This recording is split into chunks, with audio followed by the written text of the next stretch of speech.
Hello guys, അപ്പോൾ നമ്മുടെ first വ്ലോഗാണ്. ഇന്നൊരു ഫാമിലി ഔട്ടായിരുന്നു. നമ്മൾ പോയത് ഫ്രൂട്ട് ബേയിലേക്കാണ്. അവിടെ പോയി നമ്മൾ അവിടെ മാംഗോ ഫെസ്റ്റും അതുപോലെ തന്നെ 6 വരുന്ന ഫലൂഡ ഷോർട്സിൻ്റെ ഒരു ഫെസ്റ്റും ഉണ്ടായിരുന്നു. അപ്പോൾ നമ്മൾ ഓർഡർ ചെയ്തത് 6 വരുന്ന ഫലൂഡ ഷോർട്സും അതുപോലെ തന്നെ ഫ്രൂട്ട് സലാഡ്, വാട്ടർമെലൺ ജ്യൂസാണ്. അപ്പോൾ നമ്മൾ വെയിറ്റ് ചെയ്തുകൊണ്ടിരിക്കുകയാണ് നമ്മളുടെ സാധനം വരാനായിട്ട്. അപ്പോൾ മമ്മി ഞാനൊക്കെ സംസാരിച്ചുകൊണ്ടിരിക്കുകയാണ്, ഫോണിലൊക്കെ ഓരോ കാര്യങ്ങൾ നോക്കിക്കൊണ്ടിരിക്കുകയാണ്.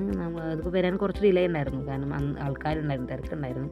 അതിപ്പോൾ നമ്മുടെ ഫലൂഡ എത്തി, 6 വരുന്ന ഷോർട്സ്, വാട്ടർമെലൺ ജ്യൂസ് വന്നു. അത് കഴിഞ്ഞിട്ട് നമ്മൾ ഫ്രൂട്ട് സലാഡ് വന്നു. വാട്ടർമെലൺ ജ്യൂസ് കുറച്ച് ഷുഗറില്ലാത്ത ടൈപ്പായിരുന്നു, എനിക്ക് അത്ര ഇഷ്ടമായില്ല. നമ്മൾ ഫലൂഡ ഓരോന്ന് കഴിച്ചു. എനിക്ക് ഒരു ഫേവറേറ്റ് ഡ്രൈ ഫ്രൂട്ടിൻ്റെ ഫലൂഡയാണ്, അത് ഞാൻ കഴിച്ചുകൊണ്ടിരിക്കുന്നത്. പിന്നെ അതെല്ലാം ടേസ്റ്റ് ചെയ്തു. പിന്നെ പപ്പയുടെ ഫ്രൂട്ട് സലാഡ് എടുത്ത് ടേസ്റ്റ് ചെയ്തു.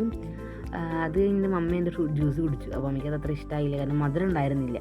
അത് ഞങ്ങൾ കഴിച്ച് കഴിഞ്ഞാൽ കുറച്ച് നേരം റെസ്റ്റ് എടുത്തു. പിന്നെ വർത്താനൊക്കെ പറഞ്ഞിരുന്നു.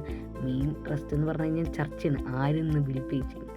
അപ്പോൾ ഞാൻ പറഞ്ഞില്ല കാശില്ല എന്ന് പറയുന്നുണ്ട്. പപ്പയാണെങ്കിൽ ഒന്നറിയാത്ത പോലെ നിങ്ങൾ എന്താ വെച്ചാൽ ചെയ്തു എന്നുള്ള പോലെ പപ്പ ഇരിക്കുന്നുണ്ട്. അറ്റ്ലീസ്റ്റ് നമ്മുടെ വീട്ടിലെ കാഷ്യറായി മമ്മി തന്നെ പൈസ തന്നു കേട്ടോ. നമ്മൾ പൈസയൊക്കെ പേ ചെയ്ത് നമ്മൾ അവിടെ നിന്ന് ഇറങ്ങി.